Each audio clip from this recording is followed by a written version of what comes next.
नमस्कार। आज बात एक ऐसे पौधे की जिसे आयुर्वेद सिर्फ जड़ी बूटी नहीं बल्कि अमृत कहता है। हाँ। हम गिलोय या जिसे गुडुचि कहते हैं उसकी कहानी में आज गहराई से उतर रहे हैं। बिल्कुल। हमारे जो स्रोत हैं वो पूरी तरह से इसके आयुर्वेदिक रहस्यों पर ही केंद्रित हैं। तो हमारा मिशन है इस पौधे की कहानी को समझना, इसकी पौराणिक कथा से लेकर इसके वैज्ञानिक गुणों तक। और ये समझना बहुत जरूरी है कि आयुर्वेद में किसी पौधे को सिर्फ उसके केमिकल कंपाउंड से नहीं देखा जाता। सही। उसके पीछे एक कहानी होती है, एक व्यक्तित्व होता है। और गुडुचि की कहानी तो देवलोक से शुरू होती है। हाँ, और इसकी जड़ें सीधे रामायण से जुड़ी हैं। ये बात अपने आप में बहुत हैरान करने वाली है। सही कहा। कहानी कहती है कि जब राम रावण युद्ध खत्म हुआ तो भगवान राम की वानर सेना के अनगिनत सैनिक वीर गति को प्राप्त हो चुके थे। कहती कि उस अमृत की बूंदें जहां जहां मृत वानरों के शरीरों पर पड़ी, वे तो जीवित हो ही गए। हाँ। लेकिन जो बूंदें धरती पर गिरी, उनसे एक बेल उगाई। अच्छा। और वही बेल आज गुडुचि या गिलोय है। इसीलिए शास्त्र इसका पहला नाम बताते हैं अमृतवल्ली। अमृतवल्ली मतलब अमरता की बेल। तो इसका नाम ही इसकी पूरी कहानी कह रहा है। बिल्कुल। पर सिर्फ कहानी की वजह से तो आयुर्वेद किसी को इतना ऊंचा दर्जा नहीं देता होगा। जरूर इस पौधे में भी ऐसी कोई खासियत होगी। निश्चित रूप से। आयुर्वेद अवलोकन का विज्ञान है। ऋषियों ने देखा कि इस बेल में एक अद्भुत जीवन शक्ति है। जीवन शक्ति कैसे? आप इसे काटकर फेंक भी दें तो भी ये फिर से हरी हो जाती है। इसमें फिर से जान आ जाती है। अरे वाह। इसी गुण को देखकर उन्होंने इसे एक और नाम दिया, जैसा कि भाव प्रकाश निघंटु में वर्णन आता है, छिन्ना, छिन्रुहा, छिन्नोद्भवा। इसका क्या मतलब हुआ?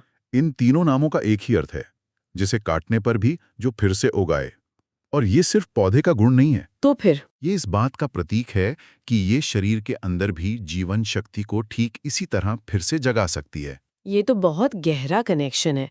जैसा गुण बाहर वैसा ही असर अंदर। जी।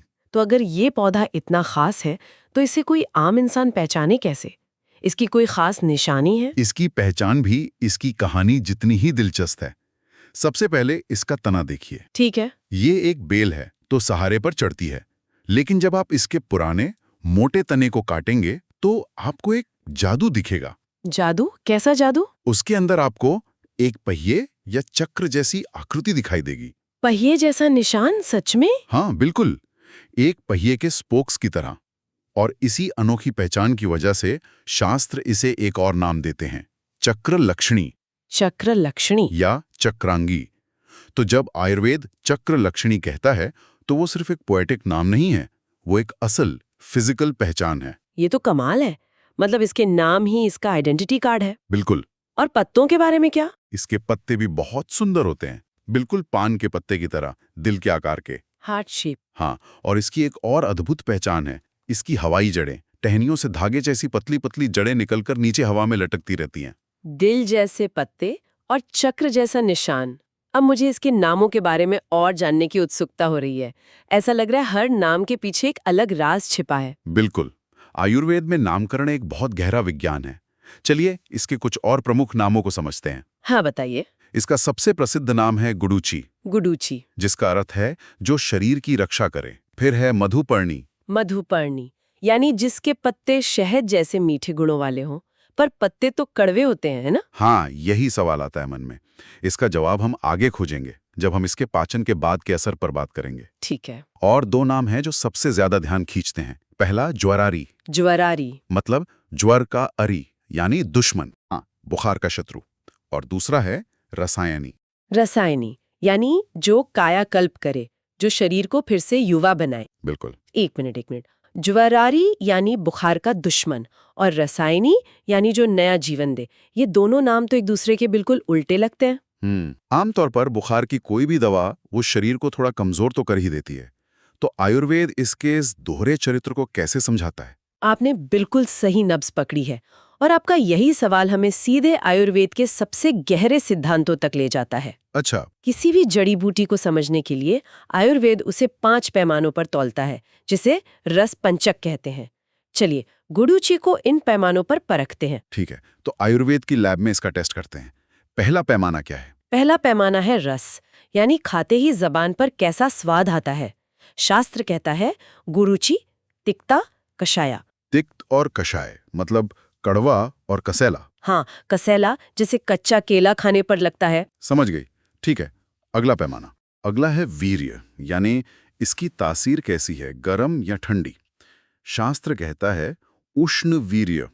उष्ण वीर्य यानी इसकी तासीर गर्म है। जी, उष्ण यानी गरम। रुकिए, यहीं पर मेरा वो पुराना सवाल फिर खड़ा हो गया।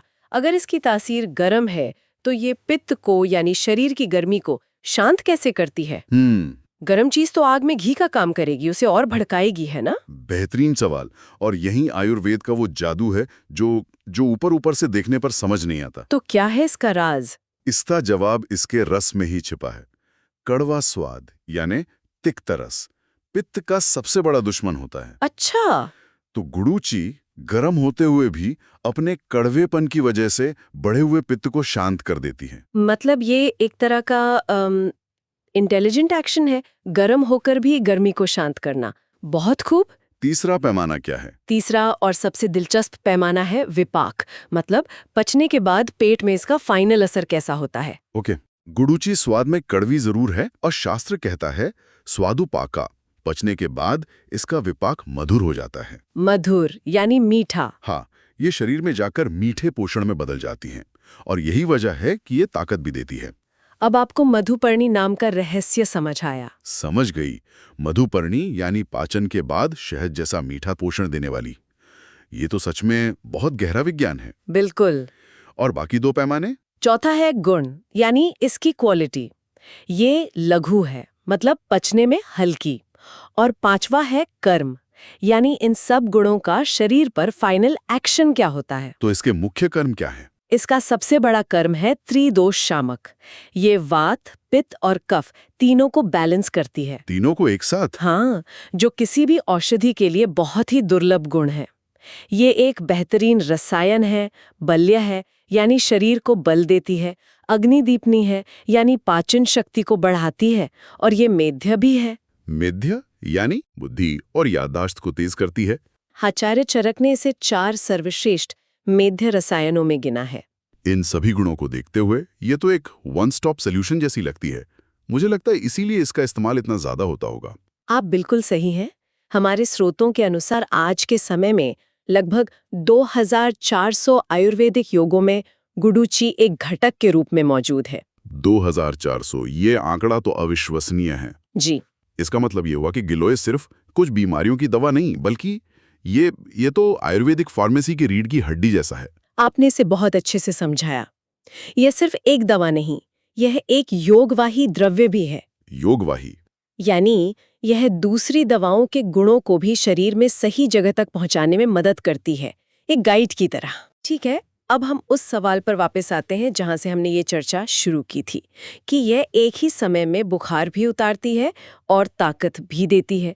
क्या इसके रस वीर्य विपाक से ये बात पूरी तरह समझी जा सकती है या अभी भी कोई रहस्य बाकी है? यहीं पर आयुर्वेद का सबसे रहस्यमयी और गहरा सिद्धांत सामने आता है। और वो क्या है? उसे कहते हैं प्रभाव। प्रभाव। प्रभाव किसी भी जड़ी बूटी की वो विशेष अद्वितीय शक्ति है।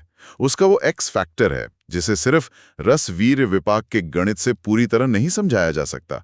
यह उसकी अपनी एक अचिंत्य शक्ति है। अचिंत्य यानी सोच से परे। हाँ, तो गुडूची का प्रभाव क्या है? गुडूची का पहला और सबसे महत्वपूर्ण प्रभाव वही है जो आपको हैरान कर रहा था, एक ही समय में ज्वरघन और रसायन होना। बुखार को खत्म करना और शरीर को पोषित करना एक साथ। जी, आमतौर पर ये दोनों गुण एक साथ नहीं मिलते। जो दवा बुखार उतारेगी वो शरीर में थोड़ी कमजोरी लाएगी, लेकिन गुडूची बुखार भी खत्म करती है और साथ ही साथ शरीर की कोशिकाओं को पोषण भी देती है। इस अचूक संतुलन को आयुर्वेद इसका प्रभाव मानता है। ये वाकई में अद्भुत है। और क्या है इसके प्रभाव? इसका दूसरा बड़ा प्रभाव है वातारक्थर।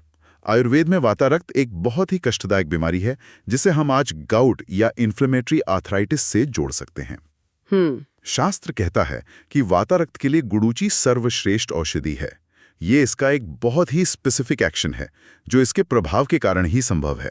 तो आज की इस चर्चा को अगर हम समेटें तो हमने अमृत की एक दिव्य कहानी से शुरुआत की। जी।